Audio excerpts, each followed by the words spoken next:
Mesdames, Messieurs, bonsoir et bienvenue à l'information sur l'ERTM.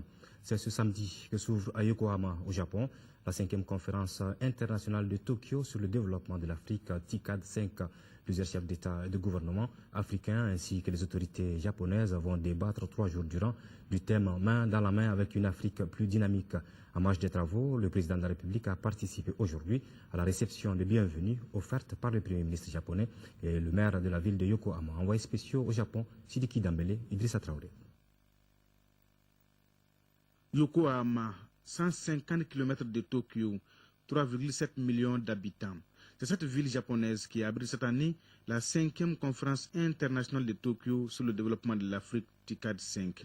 Un rendez-vous de donner et de recevoir avec comme thème de cette édition main dans la main avec une Afrique plus dynamique. Dirigeants africains et japonais sont convaincus qu'ensemble, ils pourront aller vers une croissance mutuelle. C'est là tout l'enjeu de cette TICAD 5 qui développera des thématiques portant notamment sur l'économie durable, les dialogues avec le secteur privé comme moteur de développement, l'autonomisation des femmes, le renforcement de la construction de la paix. Ce dernier thème sera développé par le président de la République par intérim, professeur Dioncounda Traoré, qui parlera de l'expérience malienne en la matière. Le Mali qui attend beaucoup de cette rencontre internationale. Et aujourd'hui, nous venons là de manière à obtenir plus de soutien pour le plan de relèvement économique que nous avons proposé pour 2013 et 2014, mais aussi obtenir du Japon le même engagement qu'il avait avant la crise et en tenant compte aujourd'hui du contexte de reconstruction pour que, au-delà de 2013 et 2014, ce partenaire important soit à nos côtés pour consolider nos efforts de développement. Et cela est très très important. C'est très important parce qu'il s'agit d'avoir des partenaires crédibles, engagés et sincères dans leur action aux côtés de notre pays. En marge des travaux, le président de la République a participé à la réception des bienvenus offertes par le Premier ministre japonais Shinzo Abe et Madame le maire de Yokohama, Fumiko Hayashi, au Royal Park Hotel. Occasion pour les chefs d'État africains présents et le gouvernement japonais de lancer déjà les prémices d'un dialogue qu'on espère mutuellement fructueux.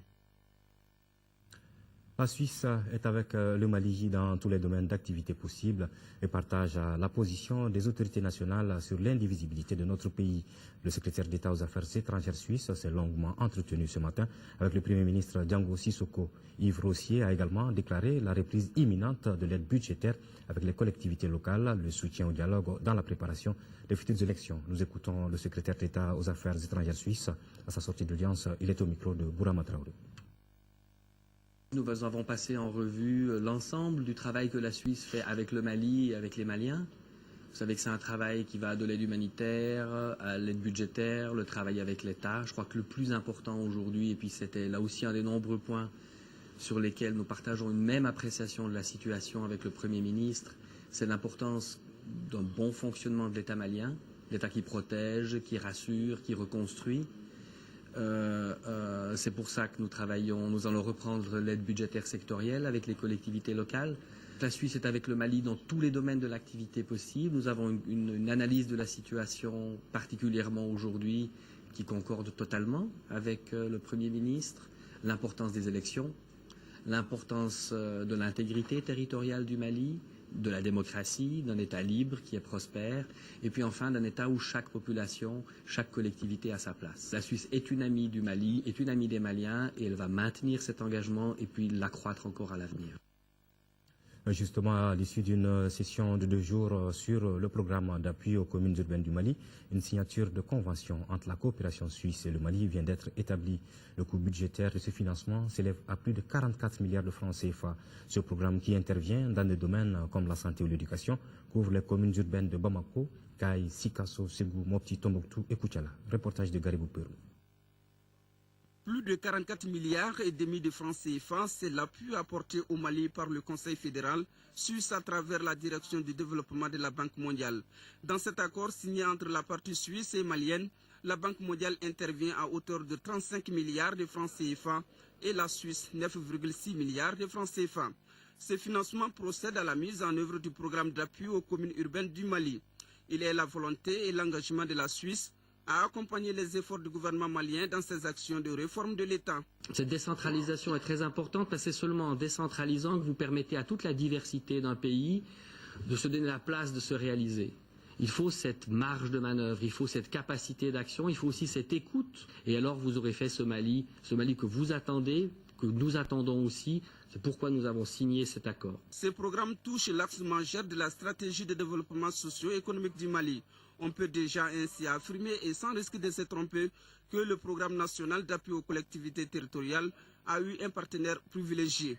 Ce programme, vous l'avez dit, il vise l'amélioration de l'accès des populations des villes aux services sociaux de base, à savoir l'éducation, la santé, l'eau, les marchés, etc. Ces différentes composantes permettent d'améliorer les capacités de gestion des conseils communaux et du district de Bamako et de renforcer les capacités de fourniture efficace des services locaux. Ce programme couvre 7 communes, parmi lesquelles la commune urbaine de Koutiala et de Tombouctou.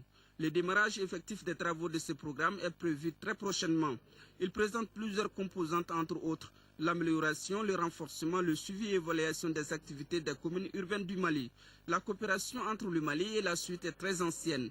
Elle est fondée sur l'amitié et le respect concomitant. Mon objectif est de venir à Tombouctou pour montrer que la Suisse reste aux côtés du Mali, comme elle l'a toujours été, particulièrement en période difficile. C'est déclaré le secrétaire d'État aux Affaires étrangères de la Suisse en visite sur le terrain à Tombouctou. Yves Rossier et sa délégation ont visité la mosquée de Djingaré-Ber, les mausolées détruits et l'Institut Ahmed Baba. La Suisse s'est engagée pour la reconstruction de ces mausolées. ORTM Tombouctou, Ramadjimde. En foulant le sol de Tombouctou, le secrétaire d'État aux Affaires étrangères de la Suisse avait 2 préoccupations majeures. Montrer à la face du monde que son pays restera aux côtés du Mali, comme elle a toujours fait, même en période de crise. Le second motif est lié à la reconstruction de la cité des 333 saints et la reprise de l'administration. Il y a le travail que nous faisons avec les gens d'ici, avec le gouverneur, avec le maire, avec le directeur de l'académie, parce que nous avons privilégié, après avoir parlé avec eux, la reconstruction. La reconstruction, ça veut dire la reconstruction d'abord des services de l'État, parce que l'État doit être au service des citoyens et de tous ces citoyens. Il faut reconstruire ce Mali uni. Et puis pour ça, nous devons soutenir le gouverneur et le maire dans leurs efforts. Et deuxièmement, à cause de l'éducation.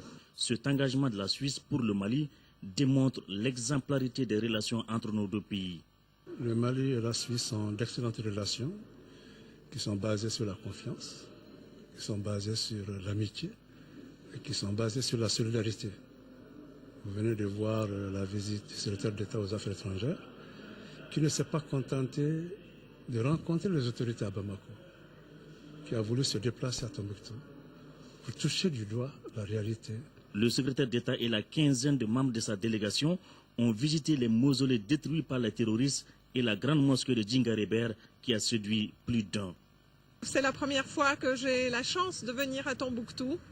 Et ayant moi-même fait des études d'arabe et d'islamologie, j'ai vivement souhaité venir avec le maire visiter l'extérieur de la mosquée. J'en suis très heureuse. C'est un grand monument, c'est une architecture magnifique dont les habitants de Tombouctou peuvent être fiers et tous les Maliens peuvent être fiers.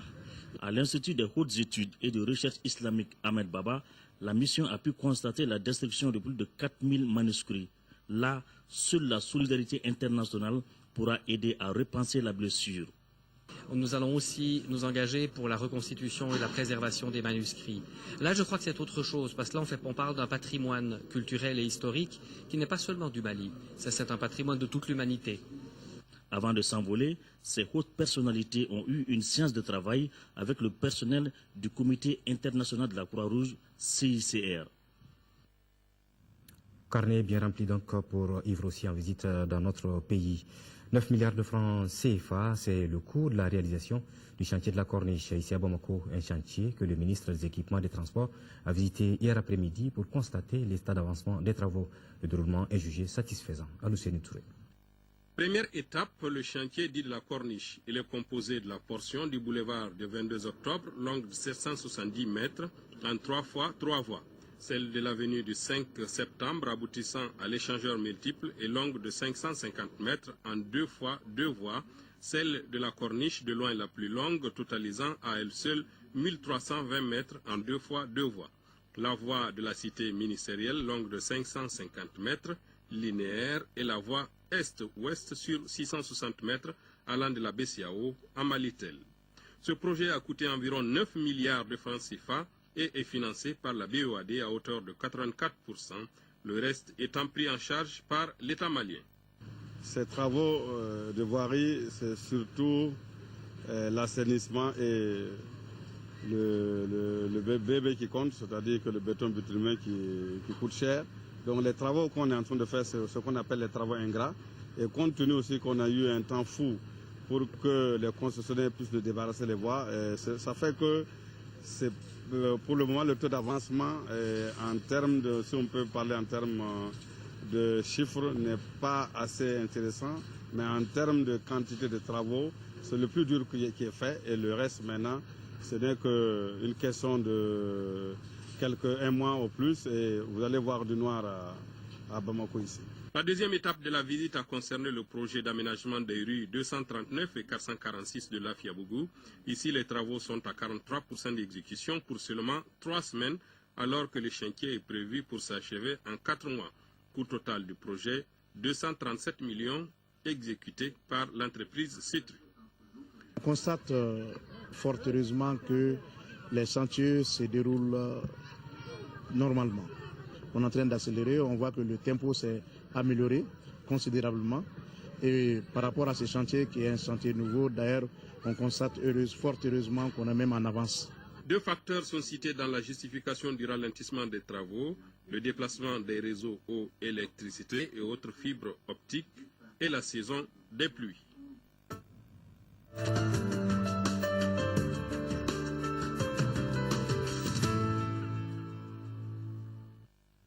Élection de juillet 2013, campagne de sensibilisation d'information avant le jour J pour permettre à chaque Malien d'accomplir son devoir civique dans les conditions souhaitées.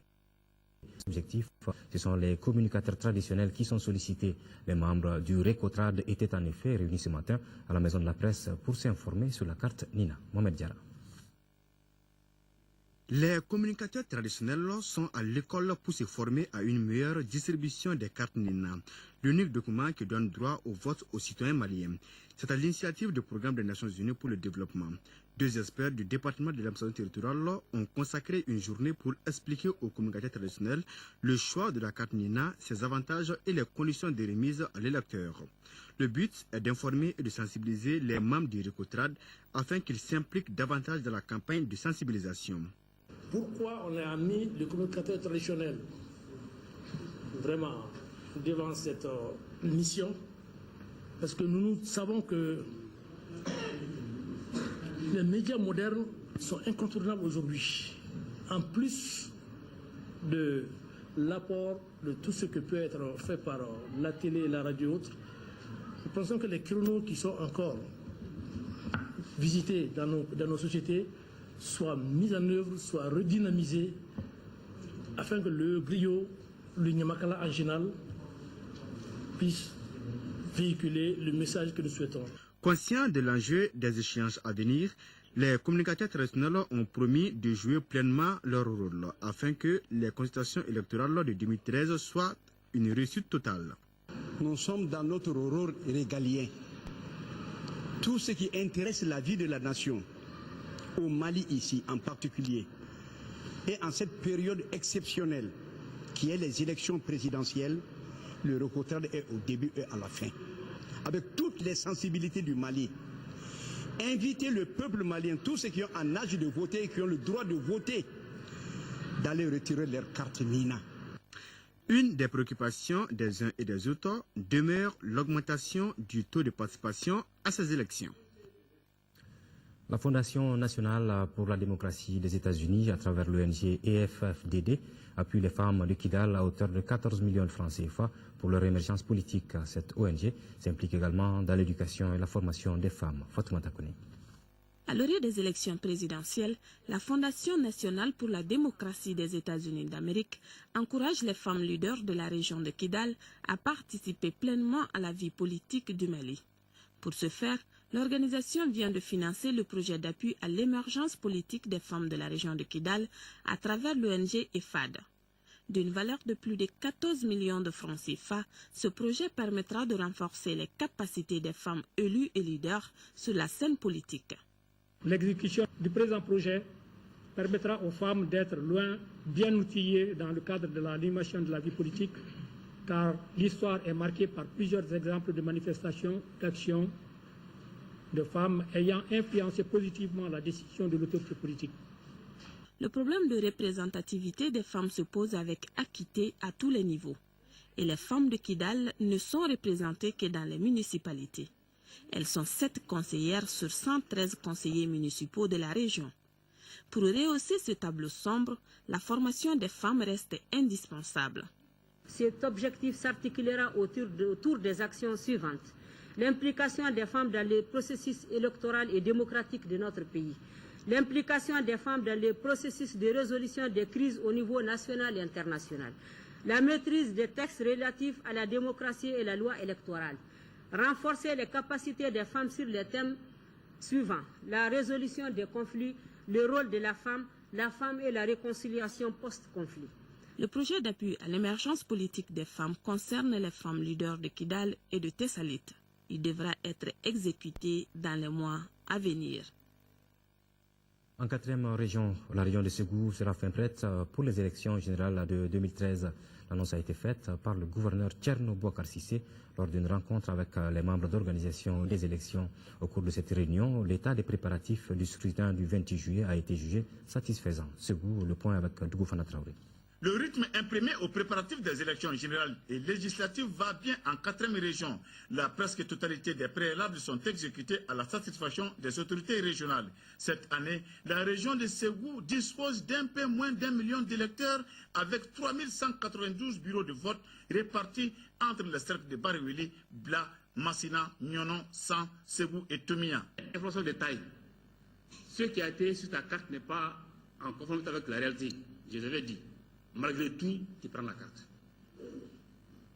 Tu iras avec la carte où il y a des erreurs là. Disons, les réclamations que tu as eu à faire, elles sont très importantes.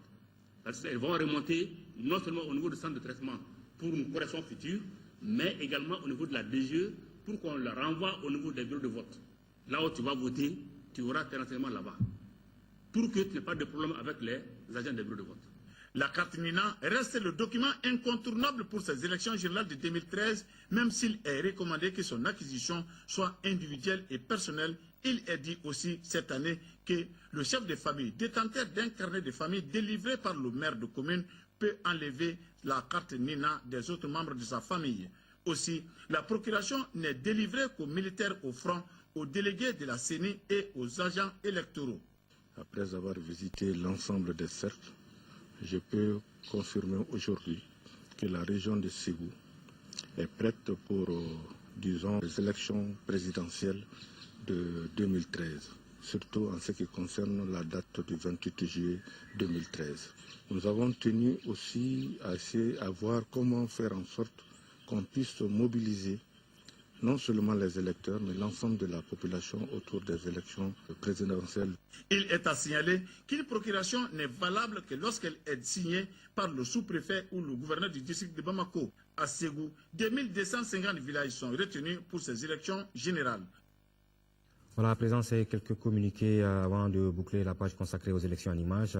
Le gouverneur du district de Bamako invite tous les postulants aux opérations de remise de la carte NINA dans le territoire du district de bien vouloir consulter au gouvernorat à l'ACI 2000 la liste des répartitions des différentes équipes constituées à cet effet.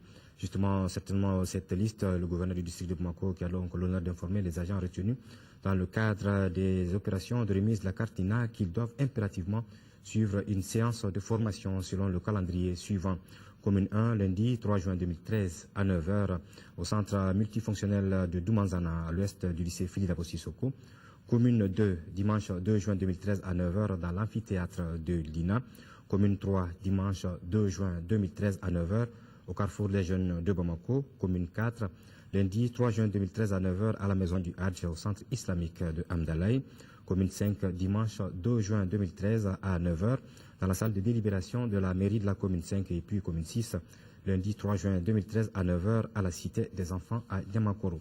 Dans le cadre de la révision des listes électorales des prochaines élections, le gouverneur du district de Bamako invite les responsables des partis politiques à bien vouloir communiquer au secrétariat du gouvernorat au plus tard le mardi 4 juin 2013 les noms de leurs représentants, un titulaire et un suppléant au sein des commissions administratives de révision des listes électorales.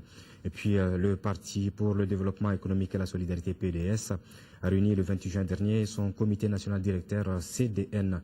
Le parti a vivement condamné les attaques lâches et barbares des terroristes perpétrées au Niger, s'est félicité du retour progressif de la sécurité dans les régions du Nord, du succès de la table ronde des partenaires techniques et financiers du Mali et a réitéré son appartenance au FDR. Le comité national directeur précise également que le PDS ne présente en son sein aucun candidat à l'élection présidentielle et qu'il signera dans les jours à venir une alliance de premier tour de l'élection présidentielle avec un candidat dont il estime le programme compatible avec son projet de société et dont le profil lui semble convenir le mieux aux contingences du Mali. En image, Sikasso met les bouchées doubles pour réussir les échéances électorales de 2013. Après les agents de distribution des cartes Nina, les présidents des commissions administratives renforcent leurs capacités à quelques jours du démarrage de l'opération d'établissement des listes électorales. Une session de formation à leur intention a débuté ce jeudi à Sikasso, compte rendu de Sekou Konaté. Les autorités administratives du cercle de Sikasso veulent des hommes et des femmes bien outillés pour faire face aux opérations d'établissement des listes électorales biométriques. Une étape importante dans l'organisation des scrutins de 2013. Nous visons à outiller les commissions administratives de l'établissement des listes électorales biométriques, leur donner les éléments nécessaires leur permettant d'établir ces listes électorales-là, d'en faire un document fiable et exploitable. Le module sur les conditions d'inscription et de radiation sera le seul à être développé au cours de cette session en raison des innovations que va connaître notre système électoral, d'où toute son importance pour les bénéficiaires. Je pense que ce système, c'est bon. C'est une manière de défricher le terrain.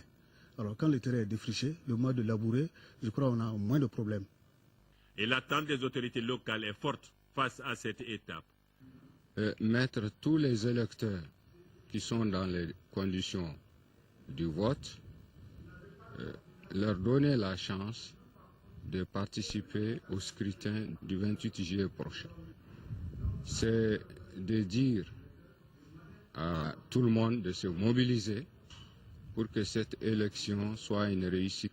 La lecture et la présentation du guide sur le mode opératoire de l'établissement des listes électorales biométriques, le rappel du fonctionnement de la commission administrative et la présentation des modèles de listes biométriques animeront cette session qui regroupe l'ensemble des présidents des commissions administratives du cercle de Sikasso.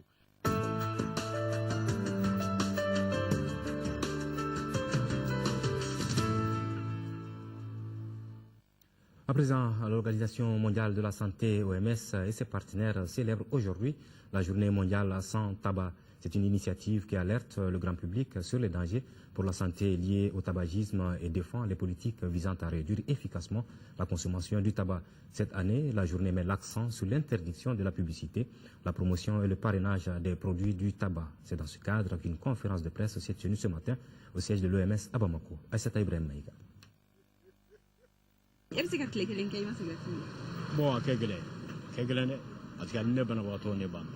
Difficile pour lui d'y renoncer, car la dépendance au tabac fait intervenir plusieurs phénomènes comportementaux, raison pour laquelle très peu de consommateurs de tabac parviennent à s'en passer. Le thème de la Journée mondiale sans tabac, célébrée chaque 31 mai, porte cette année sur l'interdiction de la publicité, la promotion et le parrainage des produits du tabac. Des études indiquent qu'un tiers environ des jeunes qui l'essayent le font car ils ont été exposés à la publicité ou à la promotion de ces produits. Les progrès vers l'interdiction complète de la publicité, de la promotion et du parrainage en faveur du tabac sont lents dans la région africaine. seulement 5 pays ont instauré une interdiction globale couvrant toutes les formes de publicité directe ou indirecte en faveur du tabac. 22 autres pays ont seulement instauré l'interdiction de toute publicité en faveur du tabac à la télévision, à la radio et dans la presse écrite nationale. Cependant, ce niveau d'interdiction demeure insuffisant. Cette interdiction est peut-être l'un des moyens les plus efficaces de réduire la consommation de tabac. Dans les pays qui ont déjà pris de telles mesures, celle-ci a baissé de 7% en moyenne. Au cours de cette conférence de presse, le représentant de l'OMS a remis le prix OMS sans tabac qui récompense 5 pays dont le Mali dans la lutte anti-tabac à une association malienne. Une autre célébration demain, 1er juin, celle de la Journée mondiale du lait. Le thème choisi cette année est le lait dans l'alimentation des enfants et des jeunes. À cette occasion, le ministre de l'Agriculture, Baba Berté, assurant l'intérim de son collègue de l'élevage, a adressé un message à ses compatriotes. Ce message met l'accent sur la valorisation de la production laitière locale. Écoutons ses propos au micro de Batraoré. À l'instar de nombreux pays, le Mali célèbre demain, pour la 8e fois consécutive, la Journée mondiale du lait. La présente journée commémorative a pour thème le lait dans l'alimentation des enfants et des jeunes. À cet égard, il n'est pas superflu de rappeler que le lait est l'aliment naturel le plus complet, donc très utile pour l'alimentation humaine. Le Mali est un grand pays d'élevage. L'activité pastorale y occupe au moins 80% de la population rurale et constitue la principale source de subsistance pour plus de 30% de la population. Malgré l'importance du cheptel et du potentiel de production laitière, 2 constats s'imposent. Le premier se rapporte aux importations de lait dans notre pays et des produits laitiers, dont la valeur annuelle oscille entre 15 et 20 milliards de francs CFA. Le deuxième concerne la consommation moyenne de lait par habitant et par an, qui reste encore très faible. C'est pour améliorer ce ratio que le ministère de l'Élevage et de la Pêche a élaboré une stratégie de collecte et de valorisation du lait cru local et mis en place le projet de développement et de valorisation du lait cru local ProDévalet. Je vous invite à consommer avec moi le lait cru local. Ce serait une manière d'apporter votre contribution au développement de la filière. L'association professionnelle des systèmes financiers décentralisés vient depuis hier au Centre national du patronat du Mali, sa 6e édition de la semaine de la microfinance. Elle a pour thème cette semaine la microfinance face au défi de la professionnalisation. Agibou Koulibaly. 6e édition de la semaine de la microfinance, à l'instar des précédentes éditions, s'inscrit dans un cadre d'échange et de recherche de pistes de solutions aux principales préoccupations du secteur de la microfinance. Au Mali, le secteur de la microfinance regroupe 125 SFD agréés qui ont mobilisé plus de 59 milliards de dépôts contre 73 milliards de crédits octroyés. L'impact des institutions de microfinance se mesure également au nombre de personnes touchées, environ 1 million de bénéficiaires directs au Mali. En dépit de ces résultats fort encourageants enregistrés par les systèmes financiers décentralisés, des faiblesses sont relevées dans le secteur de la microfinance. Parmi lesquelles je citerai la situation de quasi-cessation de paiement de certains SFD, le manque de professionnalisme qui explique en grande partie les difficultés de gouvernance d'entreprise, la mauvaise gestion des crédits entraînant un accroissement des impayés, l'inexistence de contrôle interne au sein de certaines institutions. Au cours de cette 6e édition de la microfinance, les professionnels des banques et établissements financiers vont échanger sur différents thèmes, entre autres le rôle de la gouvernance dans la professionnalisation du secteur de la microfinance, le contrôle interne, importance, enjeux, déploiement et appropriation par les systèmes financiers décentralisés. Cette 6e édition de la microfinance offrira l'opportunité d'un dialogue fécond entre les professionnels du secteur et le grand public afin de proposer des pistes de réflexion pour la prise en charge des maux qui entravent le développement des systèmes financiers décentralisés au Mali. Les responsables du service du développement social évaluent les résultats de la première phase du programme de communication pour le développement, un programme conçu pour l'atténuation des effets de la crise sur les personnes déplacées. La rencontre était présidée par le représentant du ministre de l'Action humanitaire, de la solidarité des personnes âgées, en présence du gouverneur de la 3e région, Ortem Sikasso, Daouda Diakité. Il s'agit pour les cadres du développement social et de l'économie solidaire et les représentants des organisations de la société civile des 8 régions et du district de Bamako de partager les leçons apprises dans la mise en œuvre du plan de réponse du programme de communication pour le développement C4-2, un programme de coopération Mali-UNICEF conçu pour apporter une réponse globale aux effets de la crise politico-sécuritaire et humanitaire survenue dans notre pays. C'est des activités d'information, de communication et de formation qui va jusqu'au ménage. À partir de la région, à partir du cercle, les agents sont partis jusqu'au niveau de ménage pour communiquer et échanger avec les populations dans le but d'un changement de comportement. Une démarche participative hautement appréciée par les autorités régionales. Les résultats fortement encourageants obtenus à travers ces interventions ont qualitativement contribué à atténuer les effets de la double crise humanitaire et sécuritaire sur les populations autochtones et celles déplacées des régions nord du pays.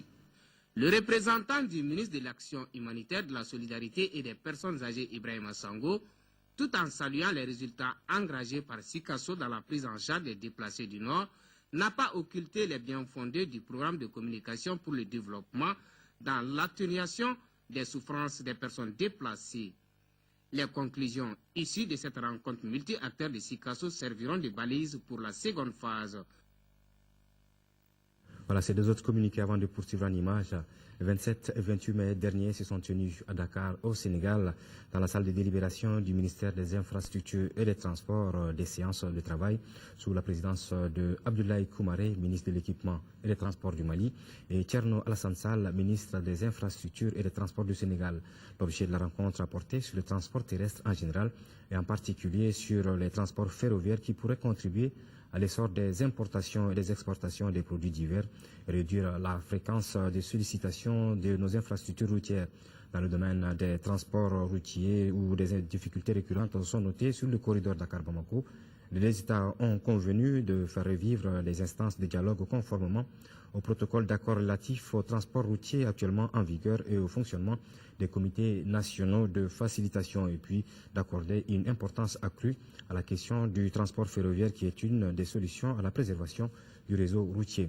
Et puis, plan national, le président du Haut Conseil des collectivités convie l'ensemble des conseillers nationaux, la presse publique et privée ainsi que le public à prendre part à une séance plénière de la session en cours de l'institution qui se tiendra le lundi 3 juin 2013 à 9h dans sa salle de délibération à l'ex-primature.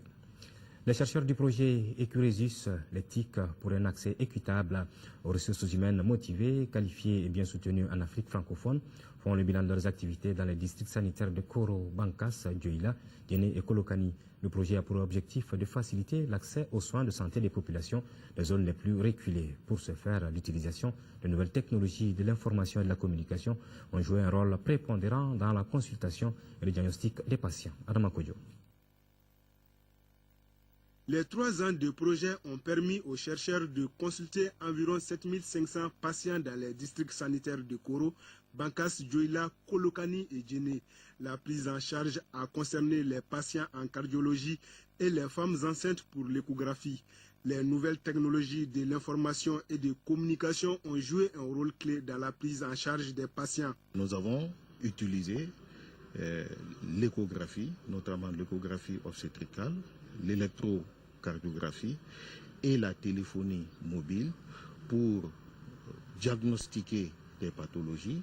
Ces résultats ont été envoyés souvent à des spécialistes pour la confirmation afin de permettre aux différents agents sur le terrain de voir si ces patients nécessitent une évacuation ou une prise en charge. La réalisation du projet Ecuresus a été aussi une occasion pour des acteurs de la santé de bénéficier de formations en médecine et en informatique dans les pays. 5 thèses en médecine ont été soutenues et un mémoire pour l'obtention d'un master en informatique médicale pour ne citer que cela. On s'est rendu compte à la fin du projet qu'il y avait un gain économique. Les malades y payaient moins. un malade qui doit quitter Kolokani ou Bankas pour venir à Bamako pour faire une échographie, s'il fait son échographie à Bankas et qu'ensuite on se rend compte que la maladie qu'il a peut-être traitée à Bankas, il n'a plus besoin de se déplacer, donc ça coûte moins cher. On a vu également que ça a diminué les évacuations. Il faut souligner l'augmentation du nombre de consultations dans les zones d'intervention du projet, 10% pour les districts sanitaires de Bankas, Koro et Kolokani, 35% à Dioila et 8% à Djéné, et qui résultent est exécuté grâce au financement de l'Agence canadienne pour le développement international. Le Conseil régional et son partenaire, l'Association internationale des régions francophones, viennent de procéder au lancement des activités du projet Bourse Désir d'entreprendre dans la région de Koulikoro. La cérémonie de lancement a permis aux forces vives de la région de comprendre le bien fondé de cette initiative qui consiste à mettre à la disposition des jeunes porteurs de projets des ressources leur permettant de concrétiser leurs initiatives. Reportage de Fousseni Toukara. Cette première phase du projet Bourse Désir d'entreprendre qui doit démarrer avec 50 millions de francs CFA concerne 3 cercles de la deuxième région. Dioila, Kati et Koulikoro. Les activités éligibles sont le commerce, l'artisanat, l'élevage et l'agriculture. Pour bénéficier de ce projet, il faut remplir certaines conditions. Il faut quand même que les jeunes soient ressortissants des cercles qu'on a cités, surtout de la région de Koulikoro, qu'ils soient affiliés aussi à la société de microfinance qu'on a pour le moment qui est l'Aïdouari, et qu'ils apportent 10% du montant qu'ils demandent. Nous, on va compléter pour faire la garantie, le fonds de garantie pour les jeunes. Donc ça, c'est les conditions quand même qu'il faut que les jeunes réunissent, sinon ils ne pourraient pas avoir accès au projet. Il y a des projets individuels et des projets collectifs.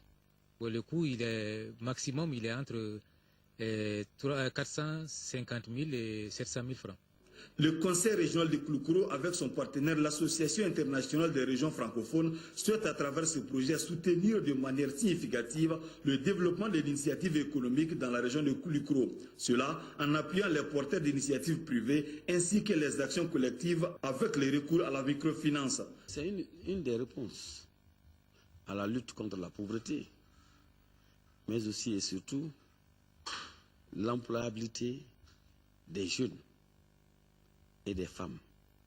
Parce que vous savez aujourd'hui que les jeunes et les femmes constituent le moins nanti. Parmi les témoins à cette cérémonie de lancement, on peut noter la présence des représentants du directeur national de l'administration territoriale et du gouverneur de la région de Koulikoro. Les administrateurs de l'Académie malienne des langues Amalan ont tenu hier la toute première session de leur conseil. À l'ordre du jour des travaux figuraient l'examen et l'adoption des projets de programmes d'activité, d'organigramme et du budget 2013. Nandou Dambélé. Né sur les cendres de l'Institut des langues Abdoulaye Bari Ilab en septembre 2012, l'Académie malienne des langues Amalan est un établissement public à caractère scientifique, technologique et culturel, doté de la personnalité morale et de l'autonomie financière. Sa mission principale est de concourir à la promotion et au développement de l'ensemble des langues nationales du Mali. Un objectif poursuivi par la présente session. Cette première session, je la place vraiment sous le signe de la promotion de nos langues, pour que les populations prennent conscience de l'importance de ces langues-là et vraiment faire en sorte qu'elles puissent être des langues de travail au même titre que le français. L'examen et l'adoption du projet de programme d'activité, d'organigramme de la structure et le projet de budget 2013 sont les deux tâches assignées aux administrateurs. Occasion pour le ministre de l'Éducation, de l'Alphabétisation et de la Promotion des langues nationales, président du conseil d'administration, de rappeler toute l'importance de cette académie. La création de notre académie procède du souci du gouvernement de disposer d'une structure capable de promouvoir notre politique linguistique et de prendre subséquemment en charge de réelles préoccupations, entre autres, le respect des normes de transcription des langues nationales, l'harmonisation des règles de transcription des langues transfrontalières, la validation des créations terminologiques et de traduction. Le projet de budget 2013 est arrêté et équilibré en recettes et dépenses à 266 870 259 francs CFA. Littérature à présent, lancement hier du livre intitulé « Le Mali entre doute et espoir, réflexion sur la nation à l'épreuve de la crise du Nord ». L'ouvrage est le fruit d'une initiative portée par les éditions Tombouctou face au contexte de crise identitaire, sécuritaire et institutionnelle que traverse notre pays depuis un an. Cet ouvrage de 304 pages est l'œuvre de 11 auteurs universitaires, chercheurs, journalistes et écrivains. Compte rendu de notre reporter culturel, Monibo Soare. 11 écrivains, un livre intitulé Le Mali entre doute et espoir. Cet ouvrage est édité pour engager une réflexion globale sur le Mali en tant que nation et État. Ce livre contribue au débat et à la compréhension des enjeux politiques, socio-économiques, culturels, sécuritaires et géostratégiques qui recouvrent les conflits au nord du pays. L'ouvrage est le résultat d'une démarche, d'abord citoyenne, des éditions Tombouctou et bien sûr des auteurs qui ont accepté de contribuer à ce travail collectif. Dans cet ouvrage, le Mali est revisité à travers son histoire, ses sociétés, culture et diversité, son territoire, ses mutations, crises et conflits, ses choix et ambitions en matière de gouvernance, en somme ses perspectives de refondation et de renouvellement. Le renouveau du Mali, c'est une refondation politique. C'est aussi la refondation de l'État malien, de l'État, c'est-à-dire l'administration malienne. Refonder ses relations avec les citoyens, avec les usagers de l'administration. Cette cérémonie de lancement a été surtout marquée par une conférence inaugurale animée par des journalistes et des auteurs sur le thème « Gouvernance et décentralisation au Mali ». Quelle perspective après la crise? Des échanges qui ont édifié davantage l'assistance sur l'ouvrage. À partir de 2003-2004, on peut considérer que tout ce septentrion malien est dans une zone de non-droit où règne l'impunité et au sein de laquelle la souveraineté et l'autorité de l'État s'exercent de moins en moins. Il y a des bases de la démocratie. Il y a une liberté de parole qui existe dans ce pays. Il y a une décentralisation qui est amorcée. Il y a des hommes de valeur dans ce pays. Il est possible de s'appuyer sur tous ces acquis pour repartir comme on essaye de le faire aujourd'hui. Œuvre gigantesque, ce livre de réflexion sur le Mali est un véritable regard croisé d'universitaires, des chercheurs, d'écrivains, des journalistes et bien d'autres dans un dialogue intergénérationnel et pluridisciplinaire. Regard croisé sur un pays meurtri.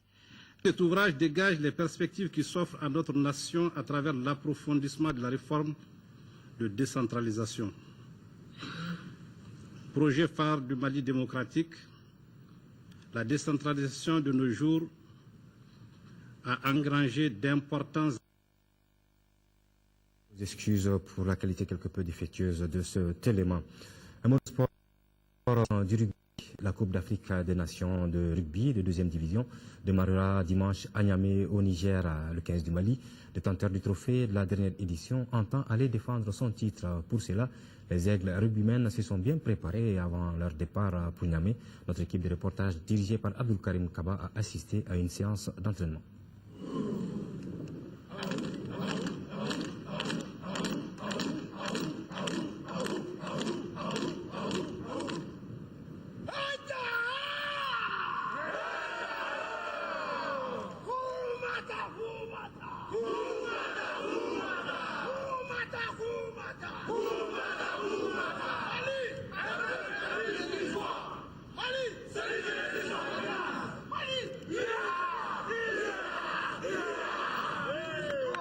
C'est dans cet esprit de vainqueur que les rugbymen maliens comptent défendre leur titre acquis ici à Bamako en juillet 2011. Coupe d'Afrique des Nations de rugby de 2e division. Pour cela, ils sont requinqués à bloc avec engagement et détermination, grâce à un financement du bureau fédéral. On n'a pas pu bénéficier de l'appui des expatriés, on n'a pas pu bénéficier de l'appui des entraîneurs expatriés, mais les locaux ont été vraiment mis à l'épreuve avec tout ce qui a été mis sur le plan mental, et les gens savent qu'ils ont l'obligation de résultats, non seulement pour le pays qui en a besoin, et aussi pour quand même rendre hommage à leur président qui s'est dévoué corps et âme pour qu'on puisse faire cette compétition. La préparation a commencé depuis 3 mois. Le 15 du Mali a même effectué un voyage au Burkina Faso pour 2 matchs amicaux. Ce tournoi de Niamey sera beaucoup plus relevé et tous les participants attendent le Mali, détenteur de la dernière édition. La Coupe d'Afrique des Nations de rugby de 2e division, c'est à Niamey au Niger du 1er au 12 juin prochain. le Niger, pays organisateur, le Bénin, le Ghana, le Togo, le Burkina Faso et le Mali y prennent part. Les Aigles joueront leur premier match lundi 3 juin contre le Burkina Faso. Voilà, ce sera donc la fête de la balle ovale à Niamey dimanche prochain. Bonne chance donc à nos Aigles rugbymen. Voilà, c'est la fin de cette édition que j'ai le plaisir de vous présenter. Je vous retrouverai demain à 20h pour d'autres informations.